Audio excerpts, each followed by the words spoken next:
ఆంధ్ర ఊటీగా పేరుగాంచిన అరకు పాడేరు చాలా అందమైన ప్రాంతాలు. ఈ అరకు పాడేరు మొత్తం ఏజెన్సీ ప్రాంతమే. పెద్ద పెద్ద కొండలతో నిండి ఉంటుంది. ఈ కొండ ప్రాంతాల్లో అక్కడక్కడ చిన్న చిన్న గిరిజన గ్రామాలు ఉంటాయి. వీళ్ళు ఈ అడవి తల్లి మీదే ఆధారపడి జీవనం కొనసాగిస్తుంటారు. వీళ్ళతో పాటు జంతువులు, అదేవిధంగా పాములు అనేకమైనవి కూడా కలిసిమెలిసి ఉంటాయని చెప్పుకోవాలి. ఇక్కడ పాయింట్ చెప్పుకోవాల్సింది ఏంటంటే, పాములు, జంతువులు కనిపించడం అనేది వీళ్ళకి మామూలే. కానీ మనం చూడబోయే ఈ యొక్క గ్రామంలో చాలా విచిత్రం ఉంది.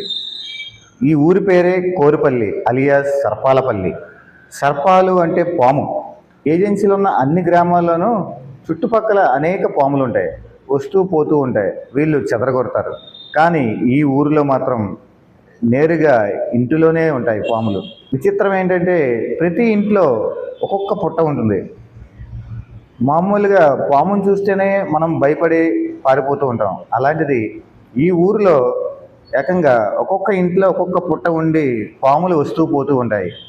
ఈ పాములని నాగదేవతగా పూజిస్తూ ఉంటారు. చిన్న పెద్ద అనే తేడా లేకుండా ఏ విధంగా పూజలు చేస్తున్నారో చూడొచ్చు.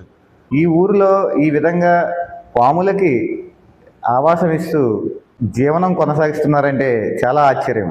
కానీ ఈ పాములు కూడా వీళ్ళని ఏమి చేయవటండి. మొత్తం ఏజెన్సీ సంబంధించి ఈ ఊరిలో స్పెషల్ కూడా ఉంది. నాగదేవత గుడికి వచ్చి ఏదైతే మనం కోరుకున్నామో తప్పనిసరిగా ఆ కోరిక నెరవేరుతుందని చెప్పేసి ఈ చుట్టుపక్కల గ్రామాల్లో వీళ్ళందరికీ ఒక నమ్మకం.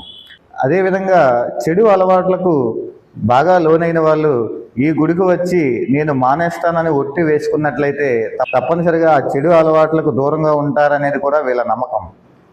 నిజంగా పాములంటేనే భయపడిపోయే మనం వీళ్ళని చూస్తే ఆశ్చర్యం వేస్తుంది కదండి. ఏకంగా పాములతో జీవనం చేస్తున్నారు.